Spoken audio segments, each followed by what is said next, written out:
যে কাজগুলো আমি নড়াইলের জন্য করেছি সেই তালিকাটা যদি আপনি ধরেন তাহলে শুধু একটা ইউনিভার্সিটি এখন বাকি আছে।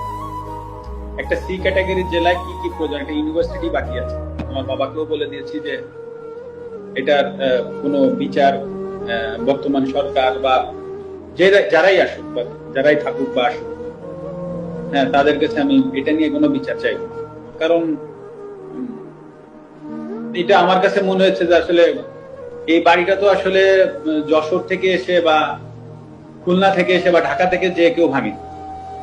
হ্যাঁ, নড়াইলের মানুষ কোনো না কোনো জায়গা থেকে উঠে এসে ভাঙছে।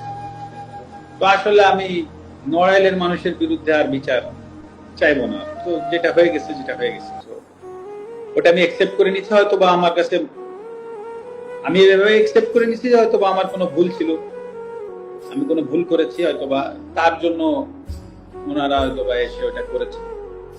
তো আমার মনে যদি বিন্দুমাত্র কষ্ট এখন আর নাই, আমি মানে কষ্ট নাই এই কথাটা ভুল, মানে কারো প্রতি রাগ ক্ষোভ এগুলো কিছুই নাই।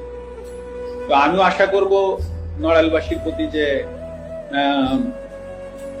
আমার কোনো ভুলে বা কোনো জায়গায় যদি কষ্ট হতে থাকে, তো আশা করি তারা তো একটা স্টেপ নিয়েছে, তারাও আমাকে এই জায়গা থেকে ক্ষমা করবে। এটাই আমি আশা করি, এর বেশি